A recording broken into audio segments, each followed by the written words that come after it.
What was your scariest, a second later I would have died moment? I passed out at work and came around in the hospital. They diagnosed a bleed on the brain and eventually decided to drill a hole into my skull to drain the fluid. Just as they were about to put me under, the phone rang. It was the head of neurology. I actually had a burst aneurysm. According to my doctor, I would have probably been dead seconds after they started the surgery. Next story. I did some volunteering abroad in a place that had a crap ton of feral street dogs. Usually they minded their own business and were easily scared away. I tended to carry a piece of rebar in my backpack for this purpose, but occasionally they would gang up and maul people, generally kids and old people. One night I got woken up by the sound of a bunch of them barking and howling.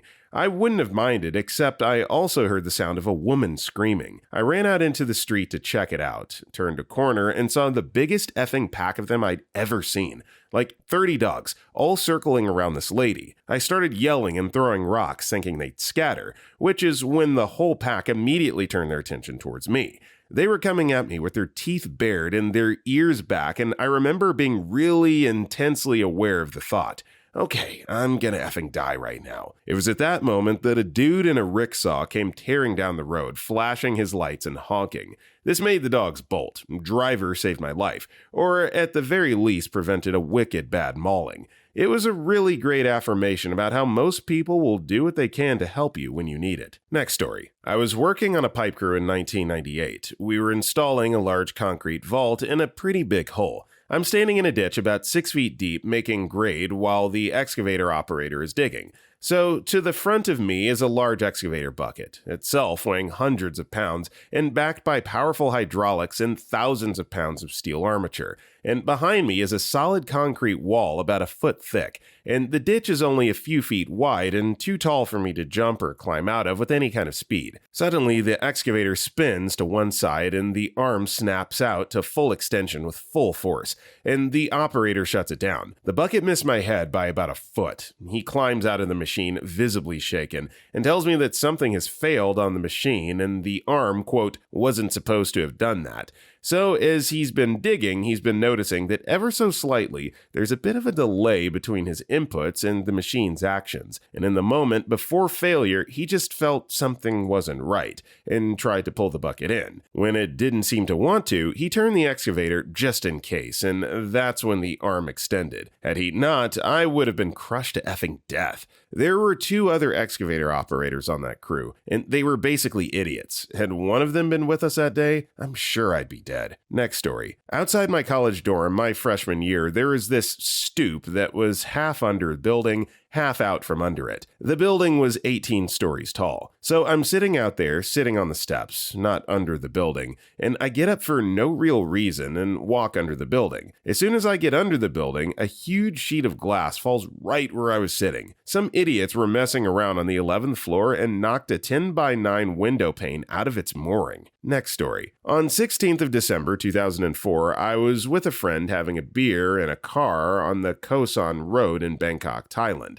It was the last week of my bumming round the world, and we had a decision to make. Do we go home for Christmas or spend it on the beach in Phuket? Neither of us had been to Phuket, and we thought it would be an awesome end to living out of a backpack for the last 18 months, but on the other hand, Christmas at home with the family was also appealing. So we flipped a coin and went home to the UK. Flipping that coin a second earlier or later could have sent us into the path of the 2004 Boxing Day tsunami. Next story. My friend and I were taking an elevator down to the cafeteria in our dorm room in college. For some reason, we were arguing about something when the doors opened, so we hung back for a second. Then the elevator dropped 2 floors with the doors open. I still hate getting in and out of elevators, and I do a weird running start every time. Edit. Happened in Canada. Was an old building/elevator, like before the 1950s. We were in the elevator when it dropped, more terrified of the getting sliced in half aspect than the drop. OP, certainly glad to hear that you and your friend are all right here. This is literally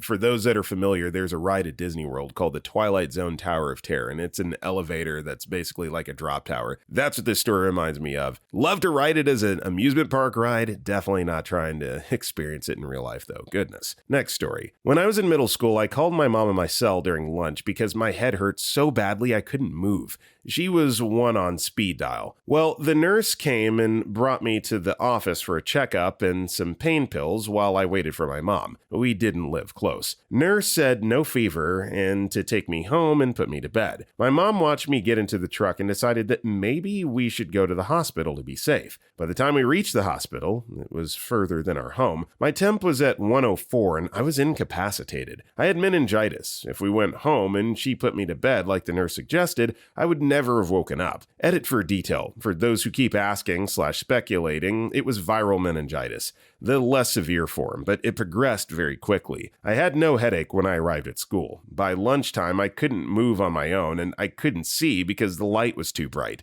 The nurse came to get me, and I didn't have a fever. After waiting for my mom for 10 minutes and the 20-minute drive to the hospital and the 10-minute wait at the hospital, it was at 104. Yes, we told the nurse after, but there was only some of the symptoms when I left school. She never gave me or my mother advice again, just told symptoms and gave pain meds. Next story. I was walking into a Miller's Outpost, tells you the time period, and the M from the sign above the store fell down and hit me on the shoulder. It was a big glass sign. One moment sooner and it hits my head. Because it drew blood, the store offered to give me any item I wanted so I wouldn't sue. I chose an awful red cardigan. I was 16 and dumb. Yeah, so lawsuit and getting tons of money or one free item from the store doesn't necessarily sound like a fair exchange. I'd have sued them, Miller's Outpost. Next story. When I was about 9 or 10, I was in the basement helping my grandma do laundry. She had a big braided rug on the floor and I was bouncing all over the place. I was wearing socks and jumping on and off the rug. She bends over to get something out of the dryer and reaches across the rug to grab something. I realize what she's reaching for is a snake, just inches between the two of us. I yell at her to stop.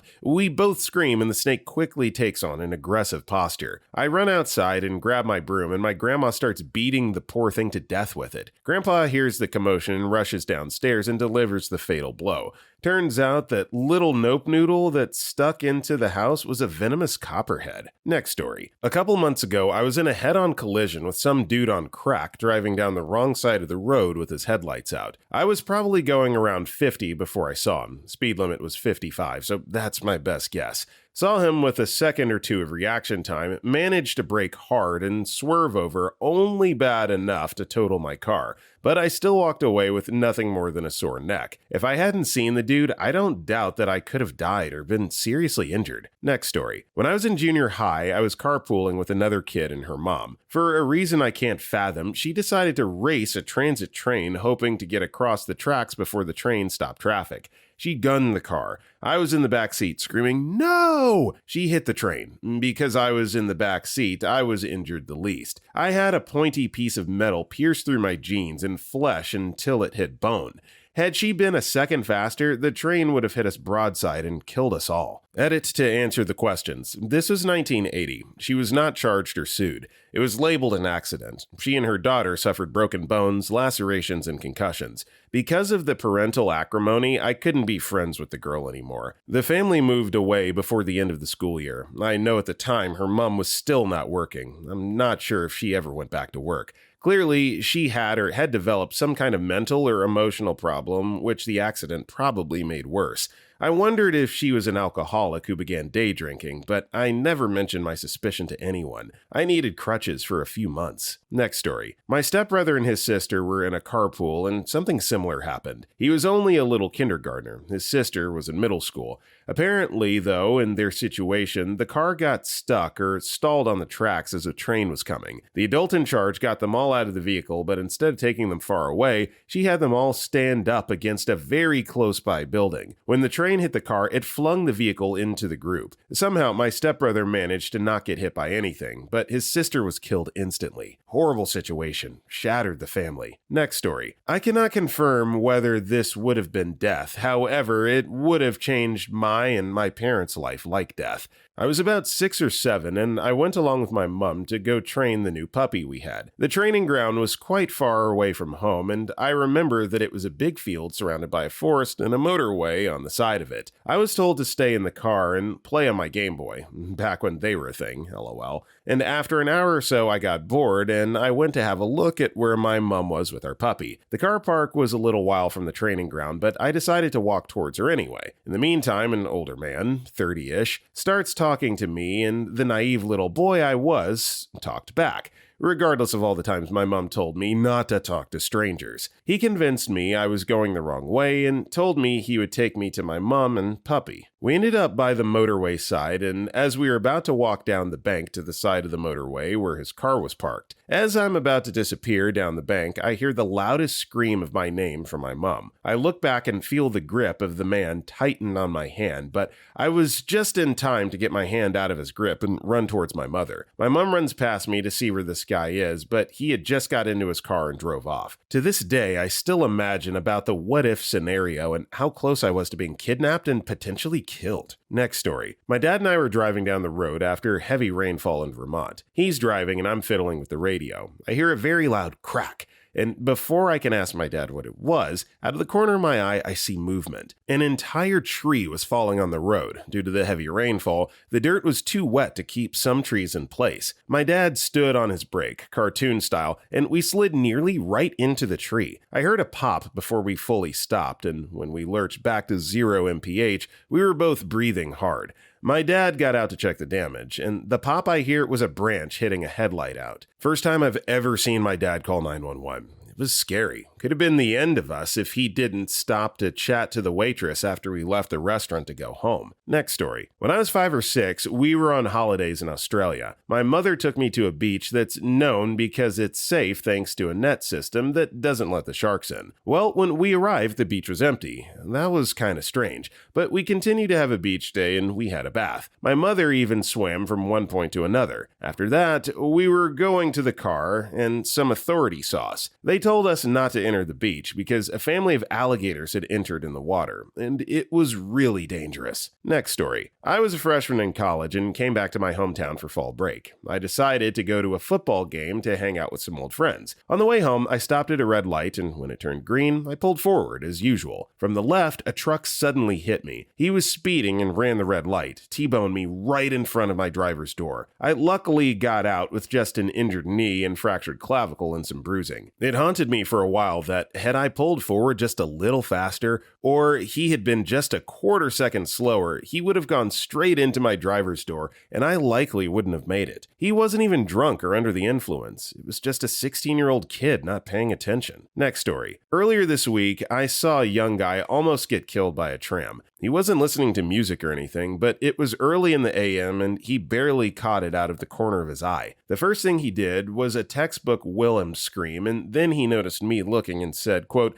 "Well, I'm effing awake now." It passed probably 2 centimeters in front of his nose. Next story. Not me, but my brother. No, really. He had a hard time in college. Didn't like his major, but didn't have any other ideas. Had a hard time being motivated to attend class, etc. The final straw was when he ended a semester and was trying to get ready for the next semester. He was dropped by the scholarship that was paying his tuition for not making above a 3.5. He tried to unalive himself in his closet one day. He told me right after in hysterics. He said he started blacking out and his head was fuzzy when his dog, half pit/half Australian cattle dog, positioned herself under him, barking and released the tension in his neck. He got out of it and called me. He doesn't like to talk about it because it was really traumatic and, he said, embarrassing because of the stigma in our community. But he told me a few times that the instant he started blacking out, he regretted it and didn't want to die. When he called me, I had a grown man crying and saying, "It was so scary. I was so scared." Needless to say, the dog is highly regarded now. LOL. If you're in a hopeless situation, get help. Seriously. Make a call. F what people say or think. I effing love you. Live, a-hole. Our next story is, I don't know if I would have died, but when I was very small, I woke up in the middle of the night with a feeling like the dog was missing. I woke up everyone in the house and we went looking for the dog. Somehow, we were all outside when a Molotov cocktail was thrown into the neighbor's house and their house exploded, setting only one room in our house on fire. Mine and my sister's. If I hadn't had everyone frantically searching for the dog, who knows what would have happened. The dog must have known something was up, too, because she had gotten out of the house and was hiding under a porch across the street. Next story. Had a bad hangover and was kind of nervous/jittery, which in turn made me extra watchful. I was driving home. Light turned green and I started to go. Car going about 45 in crowded city traffic gives no Fs and goes right through the red. I slammed on the brakes and felt my anti-lock brakes engage for the first time in I don't know how long. Guy missed me by inches, didn't even slow down. Had I not been hungover, I doubt I would have given the cross traffic that second look to see him barreling towards me. He likely would have T-boned me right in the driver's door. Next story. A friend asked for a ride on my motorcycle, so I let him wear the spare helmet and took him for seafood at Neptune's Net in Malibu. Some of the nearby beach houses have driveways that lead directly onto the highway, so while we were on the return trip back towards Santa Monica, an SUV pulls into my lane. There was absolutely no time to brake. As a precaution against this kind of thing, I always watch the wheels of parked vehicles for movement,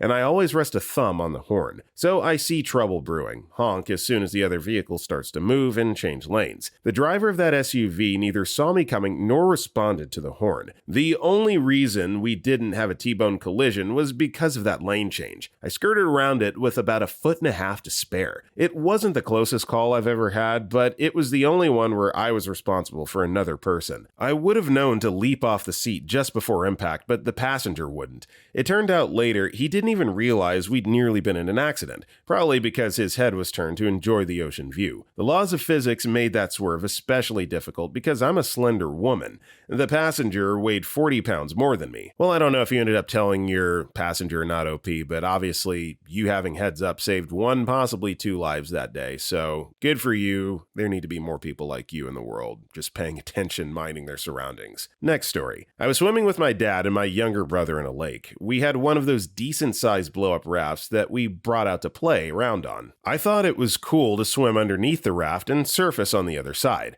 Well, the third time I tried this, my little brother jumped into the raft and his body slammed into my head while I was swimming underneath, completely disorienting me. I remember just inhaling tons of water and trying to figure out which way was up, and every time I tried surfacing, I'd hit the bottom of the raft and become disoriented again. I could feel myself starting to black out before I pulled myself up around the side of the raft. No one even knew anything was wrong until I started heaving up water and coughing. Similar to this, when I was around 8, I didn't know how to swim very well and was at my grandmother's neighbor's home playing in their pool with a friend my age. Accidentally stepped out of the shallow end and slid into the deep end, and remember just sitting at the bottom staring up at the surface and starting to black out. Friend's mother dove in and saved me. Still love water though. 10 out of 10. Would swim under blow-up raft again. Next story. A second doesn't really apply to my story, but about an hour does. When I was in 2nd grade, my appendix swole up and burst. I had severe pain for weeks while the doctors tried to figure out what was wrong.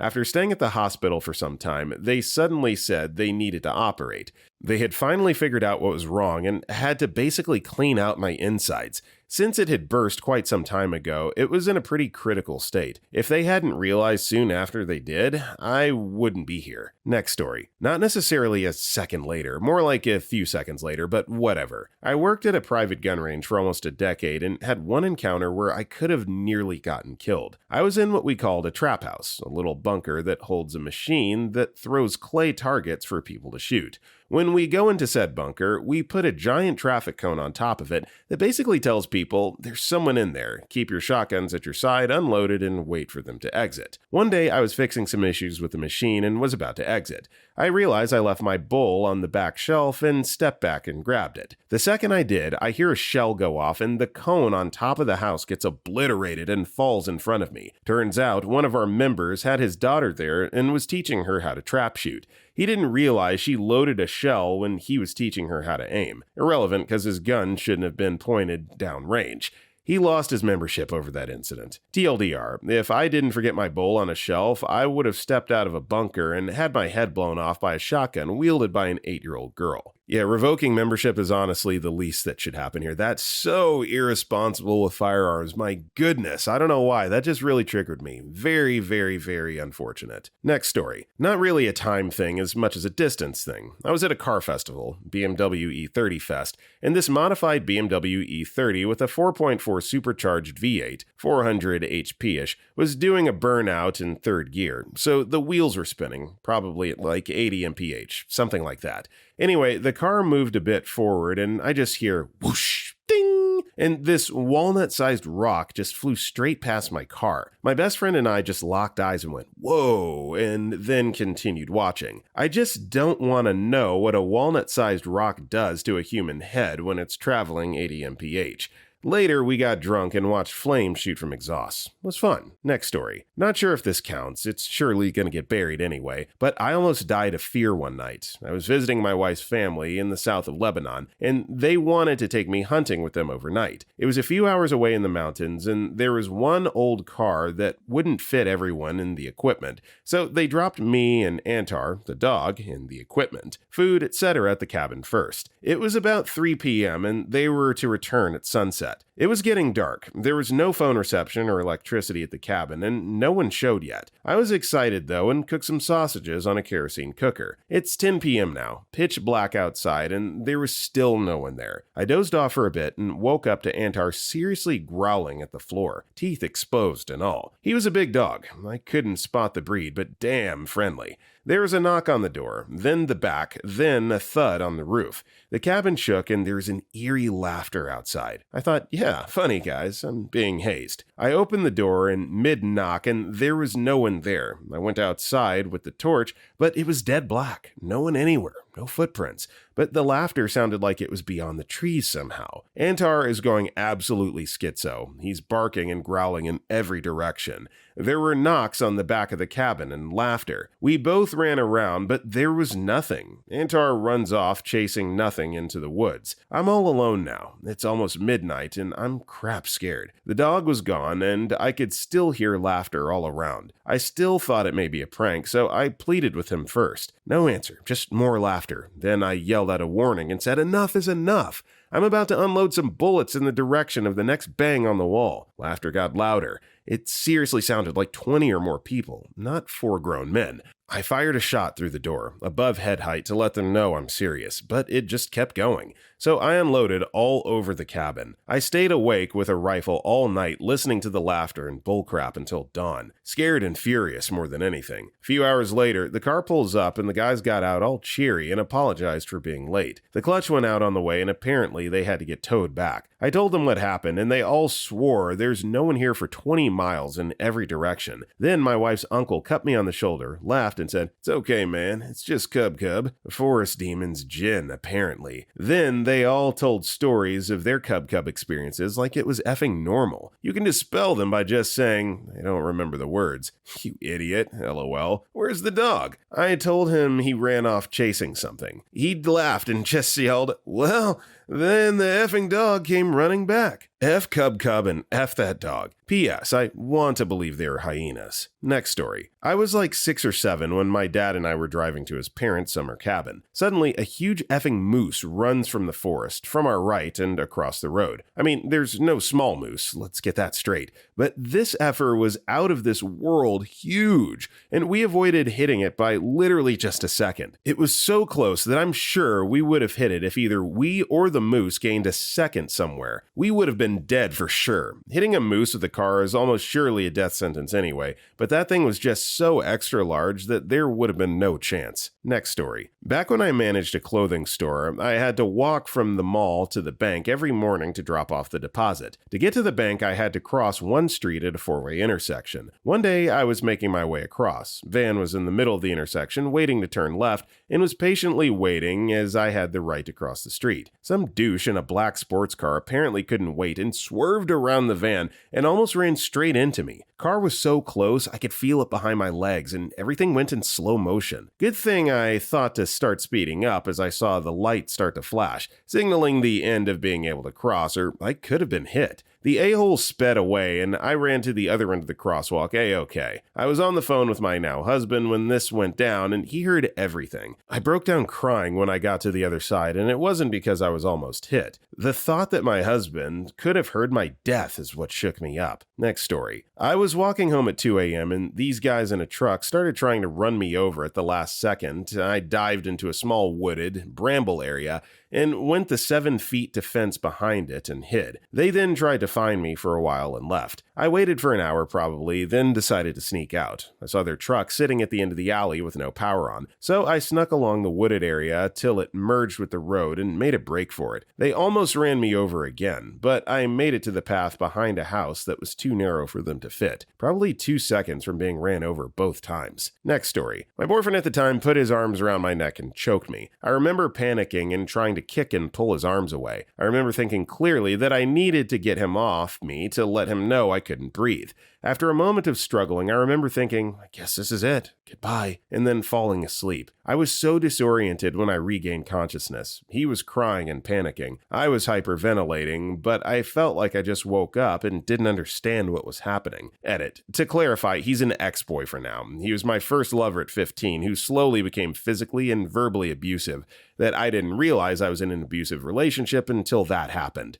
I wish I could say I left that night, but it continued on for many months because I was young and dumb. I'm fine now. Next story. Literally last week, I was crossing the street with my sister and we saw this huge lifted truck with a big trailer connected with a tractor on the back. He was stopped and checking his left for a few seconds and we were waiting and finally decided to start walking. But the second we started walking, he slammed on his gas and turned right and never once looked in our direction. If we had started walking 1 second sooner, we would have been flat. Next story. Climbed out on a thin, rocky ledge, mixture of dirt and rock. I'm way above the treetops, slip on some moss, dig my fingers into the dirt, and somehow do not fall. I climb back across the ledge and back up 2 rock overhangs faster than I've ever climbed anything in my life. My friend was amazed, and he said I looked like a monkey climbing out of that situation. Next story. In 2009, my brother was killed by a drunk driver on a motorcycle ride. I was with him and avoided the truck by centimeters. My right mirror had red paint on it from the truck. That's how close I was. For a lot of years, I wanted to be the one who was dead, and I almost succeeded in quietly unaliving myself through obesity and ignoring health concerns. I've since tried to make his death have purpose by fostering special needs kiddos and working to open a residential center for troubled teens in his honor. I miss that boy every second, but now it's my mission to make his life count for something big. Next story. Got one. Rolled up over a small hill and signaled left. No oncoming traffic, so I drift to the middle of the road on a lazy North Main highway. Start to slow and hear screeching brakes. Look to the rear view and only see grill of the Pulp truck that just barreled over the hill. Impact. My truck is whipped around until I'm basically driver door to driver door with this semi.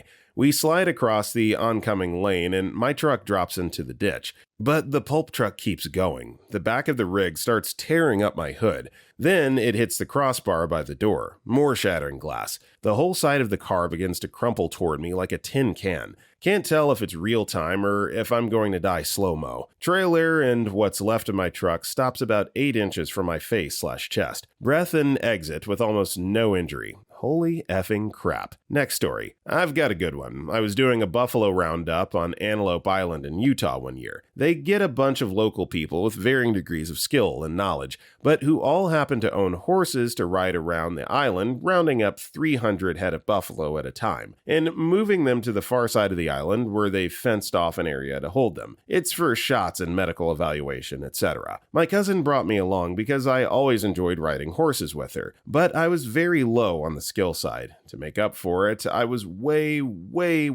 up there on eager. So I made sure that when we got to the fence line, I was right up front. The thing about buffalo worth pointing out is that they're huge. Seems obvious, I suppose, but sitting up on my high horse, their shoulders still came to about my waist, and they look about 50% wider than a full-grown horse. They're intimidating. So we get them all to this pen, but the problem is that the gate they all needed to go through was halfway along the fence, and all the buffalo walked right past it and into a corner. I was with a group that stopped right in front of the gate, making a barrier, so they wouldn't pass back again, and a group went off to the side to try and coax the buffalo back our way. Here's where everything nearly went irreparably south. The buffalo were getting freaked out about being cornered, reasonably so, and the unskilled riders in the group hadn't picked up on that, so they kept putting more and more pressure on the herd. Soon, buffalo were scrambling for a way out, tripping over each other, ramming into the fence, and almost broke it down at one point. Then, in unison, they all flip around around and start running straight at me. An avalanche of 300 crazed, terrified buffalo stampeding straight at me. I remember realizing how bad it was, but not being afraid. It was too overwhelming to be afraid. I'd heard stories before about people standing in front of a tsunami or an avalanche as they rushed into them and feeling calm and small and in awe in the face of some utterly unimaginable force bearing down on them. For the first, and so far only time in my life, that was what I felt. I looked back briefly to see if I could run my horse out of the way, and was met with a wall of other riders. I clearly remember the thought crossing my mind, completely matter of fact.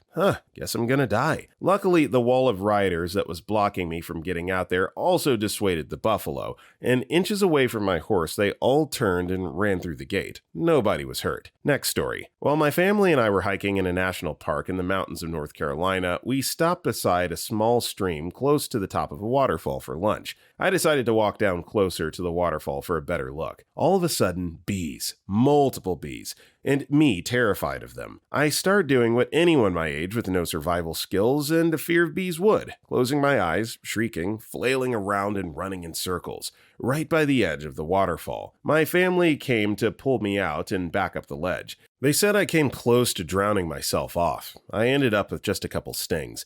Bees and I now keep a healthy distance. Next story. Driving on an old country road at night with a mate who just got his license. Anyways, doing 80 kmph and all the lights died. It was nearly pitch black and he slams on the brakes. Car stops. Lights come back on and we were greeted with a sharp bend sign in a sheer cliff 50 meters further on down the road, with about a 30-meter drop-off into the ocean. That was scary and a tense ride home. Next story. Very first job site I was working on, as an apprentice heavy equipment operator. I had plenty of hours on this particular piece of equipment, Excavator, but was still considered green by all accounts. 10 a.m. rolls around and it's coffee time. We're told to leave the machines idle while on break, so I slip my safety lockout knob, which disables all controls, and hop out of my machine. As I hop off the machine tracks, my unzipped Carhartt jacket snags the safety lockout knob, re-engaging the controls as well as the left joystick, pulling it all the way back, stick up, and left swing left. At first, I wasn't sure what was happening. All I felt was something pushing my shoulder, hard. As I turn my head, I realize what's happening, and my mind and heart starts racing a million times a second. At this point, I'm freaking out, realizing I'm about to be cut in half by this machine, and there's nothing I can do about it other than fight. I fought and fought and fought for what seemed like forever, but in reality, it was maybe a few seconds. I managed to get my jacket unhooked with barely enough room to squeeze out from in between the track and the body of the machine. By far, one of the most humbling experiences I've been through, and made me truly aware of how powerful some of these machines are and how quickly things can go wrong if you're not on the ball. Next story. My boyfriend, myself, and a friend of ours were night swimming. Another friend almost knocked an industrial floodlight into the pool while we were in there and caught it by the cord at the last minute. The idea of that guy having ended a human life was funny enough to make the experience less scary, but still, damn, we almost effing died. Wow. Next story. I used to work on a farm for a doctor who had antelopes on the property, and one of my jobs was to feed them. My third day on the job was my first time actually doing it since my coworkers did it before. I went out there with the feed and started to pour it out so that they could eat. My supervisor shouts from the other side of the fence not to turn my back to the male antelope, and I couldn't hear him, so the first thing I did was turn my back on the male antelope to ask my supervisor what he said. Almost immediately, I realized what I had done and turned back around to see the antelope about to skewer me. I jumped out of the way, and he ripped the shirt off my back. Next story. My husband tells me the day we met, he planned to unalive himself on the way home. We met both while working at a theme park near our hometowns. They were just about to open a new roller coaster, and it opened just for the employees for a day. The train had 2 seats on each side, and my husband and I were both there alone and were matched up to ride together. It's a little scary to think that if I had been only a single person farther behind him, we would have never met. He said I saved his life because he had planned to wrap his car around a tree on the way home. but after we met and exchanged phone numbers, he was too excited to talk to me when he got home that he forgot all about it. For those that don't believe in divine intervention and just serendipity taking care of people, this is such a wholesome story. Glad to hear. So beautiful. Next story. When I was learning to skydive, I was trying to complete a level that involved turning 360 degrees clockwise and anti-clockwise in the air. First two attempts, I could turn clockwise, but not the other way for some reason. Cue the third attempt, jump, and again, clockwise goes like clockwork, if you'll pardon the pun, and so I try and turn anti-clockwise. But instead of going that direction or just not turning, like I had previously, I had to spin clockwise faster and faster. I eventually span up to what I worked out to be about 200 RPM, pulling about 15 G. I could feel myself blacking out and my arms being forced outwards, but instead of pulling when I started spinning like I was supposed to, I kept fighting it and making it worse and instead looked at my altitude and pulled when I would have done normally. Had I kept going and not pulled and blacked out, I could definitely have died from being tangled in my reserve. The spinning also caused all the capillaries in my eyes to burst, and so I looked like the devil for 2 weeks. Next story. The other month while I was walking the dog, Dobby, cockapoo, cute as hell, I collapsed and ended up in the road. The only reason I didn't get run over was a bus was stopping to let a dude off, and he and the driver helped me get up and out of the road. I spent a few days on the cardiac ward. I now have a heart monitor inserted into my chest. I've lost my driving license and haven't worked in 3 months. Turns out I have low blood pressure that then occasionally plummets rather than any heart issues, so now I'm on medication to up my BP. I should be able to go back to work next week and, with the doctor's help, get my license back. It's all been very emotional. Next story. I was working construction during summers back in high school. This is kind of hard to explain, but we were scrubbing the giant wooden beams that form the support structure of this barn/garage that was around 4 stories tall with a chemical that made the wood look better. Dumbest job I've ever worked on. Since it was a big building, we were using wheeled scaffolding with brakes inside to get to the roof beams. This building, being a garage as well, had long drainage troughs running the length to drain fluids from vehicle repairs and whatever else. The problem is that the drainage troughs didn't have grating over them at the time, leaving them completely open. So as I was moving my 3-story scaffold from one beam to the next, both of the wheels on my side fell into one of the drainage troughs. You ever read those stories about mothers lifting cars off their children? It was one of those moments. Adrenaline kicked in and I heaved all that tube steel out and back onto level ground, saving myself from being crushed as the area I was in had nothing to stop all 3 stories from crashing down on my head. Nobody else saw a effing thing. It all happened so fast. I took the next 2 days off work.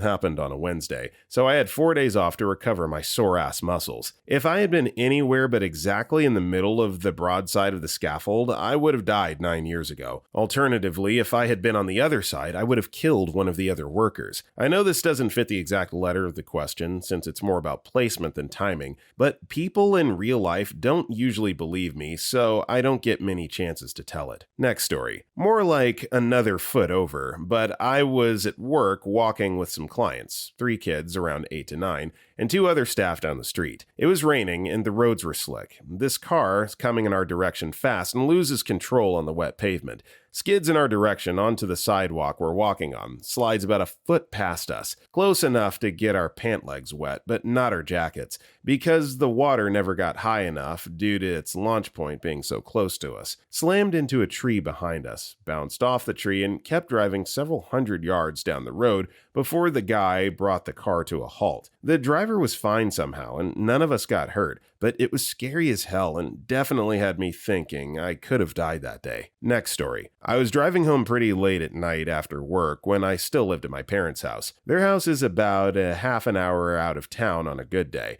and you have to take rural highways and gravel roads with plenty of steep hills and tight curves. It was the first snow of the winter, and it came very suddenly and heavily. The roads were completely covered and slippery. I was making my way home slowly, barely going over 20 mph. 1 second, it seemed like everything was fine. The next second, my car was sliding what seemed like way too quickly. It was moving at an angle directly across the oncoming lane of traffic while a semi was approaching and going way too fast to ever slow down in time in the snow. Thankfully, my car got across the road and hit a snowbank in the ditch before the semi got to me, but if my car had slid just a second later, I can't imagine that I'd still be alive. So yeah, now I'm deathly afraid of driving in snow and will do just about anything to avoid it. Next story. I can't be sure that I was a second from death exactly, but it was one of those moments that I really had to pause and think, and it shook me up pretty bad. I used to commute about an hour each day to school via main interstate, and one morning I was plodding along in slightly congested traffic in the middle lane of the 3 lanes. I try to obey traffic laws and only use the left lane for passing only. Suddenly, in the left lane, a loaded down dump truck flew past me going probably 90, and I remember yelling, "You're going to kill somebody!" in my car. About 15 seconds later, brake lights are all illuminated in front of me, and we come to a stop. That dump truck had rear-ended a small vehicle, and there was hardly anything left of it. It looked like pieces of tinfoil were scattered in the road and wrapped around the axles of this truck, and the air smelt like burnt rubber. I pretty much cried for the remaining 45 minutes of my drive that morning, thinking how easily that could have been me. The part that's burned in my mind is that most of the man's shoes, the driver of the small car, were in the road pretty far from his car. It just drove home the point that, man, there was definitely a human being in that wreckage. Sorry for the downer, but I guess it's hard to have a happy story in a thread like this. I guess it's to extrapolate a positive message from it. Don't drive too fast to stop, especially if you drive a big vehicle. And don't forget that all those cars in the road are filled with people with families, so drive like it. TLDR, was in a lane next to a horrible wreck on the interstate. The driver's shoes were laying in the road from impact, and it really shook me up. Next story. I was about 4 when I was playing a game of slide under before the garage door closes. At one point, I got stuck. This was before the safety features of these days. As I was stuck there with the door so heavy trying to crush my bones into dust, I knew I was about to die. The door was too relentless to even allow me to make noises. Luckily, the postal worker was delivering and spotted me. She was able to alert the adults inside the house about me being trapped. Next story. A few years back, one night, I hung out at my grandparents' living room, plugged into the phone charger, and I was playing it. They were in the kitchen, so I was all alone at the moment. It was a big house. I felt a sudden anxiousness for no apparent reason, but brushed it off. 10 seconds later, I heard something moving, but couldn't figure out from which side did it come from. I immediately thought of robbers, as they've been robbed before, but the sound stopped. Then I heard what sounded like a long rubber pipe smashed and fell onto the floor in the bathroom behind me. I was again shocked by the sound, but immediately dismissed it as nothing. I wasn't wearing my glasses at that time and walked over to see there's a roll of rubber pipe in the middle of the bathroom. So I didn't even bother to turn the lights on and walked straight into the bedroom to hang the rubber pipe back in its place when I saw, to my horror, almost 3 meters long cobra was waiting to strike and looking at me. I was slowly stepping back and shaking and started crying, calling out my grandparents. My grandpa came and thought of killing it right away, but was frightened looking at its size. Looking at it then, I just realized how big it is, with width of probably my wrist. We ended up calling a firefighter, and because they didn't have enough space and resources, they just killed it. It was sad since my grandpa said it was probably a 30 to 40-year-old cobra for it to be that long. Needless to say, I almost lost my life. Next story. This isn't about me, but it's about my lifelong best friend who could have died if he hadn't chosen to go to Taco Bell with his girlfriend. He was in Las Vegas at the Harvest Music Festival that Stephen Paddock shot at, killing 58 people and leaving about 851 injured. It got shot up only minutes after they left for Taco Bell. I don't know what I'd do with my life if he was gone like that. I'm very thankful he's still around. I still feel obligated to thank Taco Bell, LMAO. He actually went back after it got shot up and helped some of the people out. Next story. I have numerous bad occasions with bikes, but a near-death experience really takes the cake. It was my dad, brother, and I on a trail. We're riding downhill, which then led to a sharp right turn. I'm in front, going fast, and by the time I realized the degree of the turn, it was too late. I did my best to slow down, but at this point, I knew it was too late. I knew this was it. I was going about 30 to 35 mph, and somehow, I managed to hit a tree right in the center when making the turn. If I was a few inches off to the left or right, I would have fallen down a cliff. Next story. I was driving home late one night on a major freeway freeway and on a curve when I turned the corner when I noticed the car in front of me suddenly slow to a stop and turn on their hazards. So I did the same. We were going 75, so this was very abrupt and scary because there were cars behind me. The scene in front of me was horrific. A car had gotten on the freeway going the wrong way, and there were major collisions littered all over the freeway of people trying to avoid them. And not more than 10 feet away was the car that caused it all, totaled, facing me.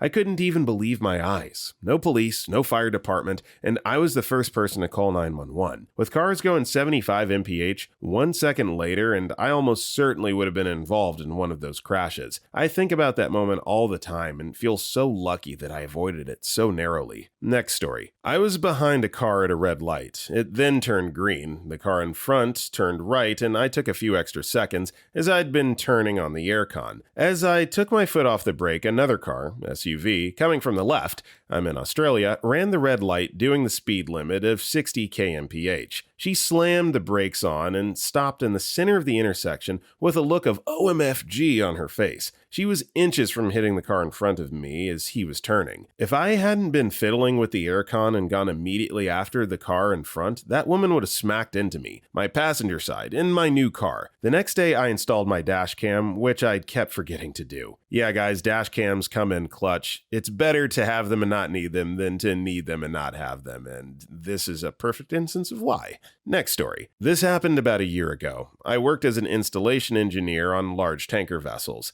I was installing a torque meter on the shaft of a chemical tanker. I spent the first hour explaining things to the chief engineer, that I would need help from a member of his crew and that the shaft would be locked with the turning gear and tagged out for 2 days. This should be no issue as the vessel was due to take 3 days to offload and be cleaned. I get to the shaft and there isn't much room, so I take up the floor above the shaft, sit on the shaft, and begin attaching some sensors. I notice the crew member is being radioed in Korean crew. I don't think anything of it until I notice he's gone. This is frustrating as I cannot work on the shaft alone due to health and safety, so I get up and go find him. As I get off the shaft, I hear a huge jet of air and the engine fires up with the shaft engaged and turning fast. I was so shocked, as if I had been sitting where I was, I would have been slammed into the surrounding metal by an engine that produces 5 MWs of power on startup. Bonus. Obviously annoyed, I went to speak to the chief. After explaining, he had almost just killed me by removing 2 safety measures, including cutting a padlock off a breaker. He looked at me, laughed, and told me he had forgotten I was working down there. I just picked up my tools and left the vessel, reported what happened to my boss, and ripped up the purchase order, and I took a flight home. Next story. Was hiking on an unofficial trail with some friends when we decided to climb up a rather steep dirt hill to look for a new path. Being the heaviest, I was on the bottom as my buds climbed up above me. The dirt was pretty loose and sometimes would slip underneath us. The drop was pretty decent, the bottom being a ravine covered in plants such that we couldn't actually see what was there, just hear the water. Anyway, as the lightest of our group climbed further up to search for possible paths, every pebble he kicked down, he would knock over progressively bigger rocks until I saw one the size of my backpack plummeting toward me. I wasn't really scared by it. My mind just registered, hey, I should probably move right about now. I transitioned to another rock foothold, and the second I turned around, I saw the rock fly past the spot where my backpack had just been. Had I turned a second later, the rock would have slammed into my backpack and launched me into the ravine. We decided to search for a new path elsewhere.